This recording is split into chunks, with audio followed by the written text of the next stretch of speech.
మీ business ఏదైనా మీ ఊర్లో promotion చేయాలంటే అది సుమన్ టీవీతోనే సాధ్యం. ఇప్పుడే సంప్రదించండి.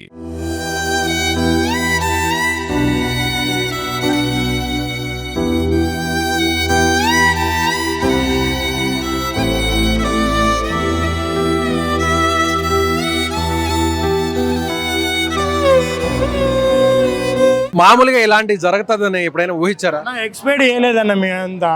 ఆల్రెడీ శనివారం దాకా అంత మంచిగా ఉన్న అంతా హ్యాపీ. ఆదివారం పొద్దున్న లేస్తే అవి తెచ్చుకొని తిందాం, చికెన్ మటన్ పొద్దున్న తిందాం అనుకున్నాం.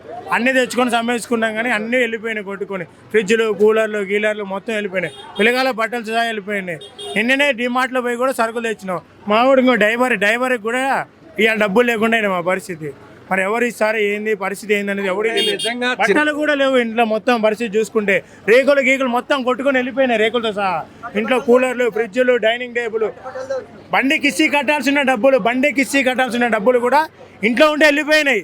మరి ఈ బాధ్యత ఎవరు వస్తారు ఏంటి? మీరు డబ్బులు దాచిపెట్టుకున్నారా? దాచిపెట్టుకుని డైనింగ్ టేబుల్ పెట్టినాం. డైనింగ్ తెలుసు ఎంత డబ్బులు? ఒక 15,000 16,000 ఉంటాయి. డైనింగ్ తో సహా కొట్టుకుంటాం. అంటే మీరు ఆటో డైలీ కిస్తీ డబ్బులు కూడా వెళ్ళిపోయినాయి మాకు. ఈ రోజు డిమార్ట్ లో కూడా సరుకులు కొన్నాం. ఆల్రెడీ పిల్లగాడు డైపర్స్. ఇప్పుడు డైపర్ వేస్తానికి కూడా డబ్బులు లేవు. మళ్ళీ వేరే వాళ్ళని అప్పు ఫోన్ పే చేయించుకొని మళ్ళీ ఇప్పుడు నేను కొనుక్కొని వచ్చిన పిల్లగాళ్ళకి అన్నం తింటానికి లేకుండా ఇప్పుడు కిలో నీళ్ళు పడితే పప్పు కూడా లేదు ఇక్కడ తినడానికి. పెరిగేసి పెడుతున్నారు. మరి పిల్లగాళ్ళు ఏం తినాలా, తల్లిదండ్రులు ఏం తినాలా, మిగతా వాళ్ళు ఏం తినాలా, పక్కన వాళ్ళు ఏం తినాలా. ఆ రోడ్డుకు పోతే నీళ్ళు ఇస్తారు. ఈ డబ్బులు కొట్టపోయినా చూడట్లే. మంచినీళ్ళు కావాలంటే రోడ్డు మీద పండుకుంటారు అంతా. నీళ్ళే ముఖ్యమా? అన్నం గిన్నం కాదంట, నీళ్ళు ముఖ్యమంట. మరి ఆ పరిస్థితులు ఏంది, ప్రభావాలు ఏంది? అందరు మంచిగా ఉండాలా. ఇప్పుడు ముద్ద పెట్టారు, ఇప్పుడు వెనకాల వచ్చిన బాధ్యతలు ఏంది? మా అంటే ఇంకొక 10 కేలు ఎక్కువ వేస్తే తింటారు అందరూ. వేస్ట్ అయితే కాదు కదా. మరి ఎవరు తింటారు అది? రైట్. వీళ్ళు ఇచ్చేది ప్రభుత్వం కాదు, స్వచ్ఛందంగా కొంతమంది వ్యాపారస్తులు వారికి స్థాయిలో వారు తీసుకొచ్చి పెడుతున్నారు. స్వచ్ఛందంగా పెడుతున్నారు. అందరూ అనుకోరు కదా. వేరే ఎవరు పంపించారు, పక్కనోడు ఎవరు పంపించారు, ఇంకా పక్కనోడే ఉంటాడు. వీళ్ళు తిన్నారు, నేను తినలే. ఇప్పుడు చూడు పెరుగు తింటుండ అన్న. మరి ఏం తినాలా? ఒకడు పప్పుతో తిన్నాడు, ఒకడు సాంబార్తో తిండు. ఆయనకు వచ్చింది, నాకు రాలే. ఈ బాధ ఎవరు కడుపులో ఉంటది. ఇంకెవరికి 100 మందికి ఎవరు చెప్పాలా? చూసుకోవాలి. అందరు పెట్టాలి. తలాకింతేసి పెట్టినా ఒక ముద్ద పెడితే మాకు హ్యాపీయే. ఒకరు తింటారు, ఒకరు తినట్లు. అందరూ ఏమనుకుంటారు అంటే వీళ్ళకి కావాల్సిన వాళ్ళు పక్కన వాళ్ళు అందరూ కానోళ్ళ. నీళ్ళు తెచ్చుకోవడానికి కూడా అధికారులు వస్తారు, బండ్లు పెడుతున్నారు. నీళ్ళు తెచ్చుకోవడానికి కూడా బయటికి పోలేకపోతున్నారు. సప్లై లేదు. మేము పోదాం ఉన్నా కానీ మాకు వాళ్ళ బండ్లు అడ్డం ఉంటున్నాయి. మాకు వాళ్ళ బండ్లు అడ్డం ఉంటున్నాయి.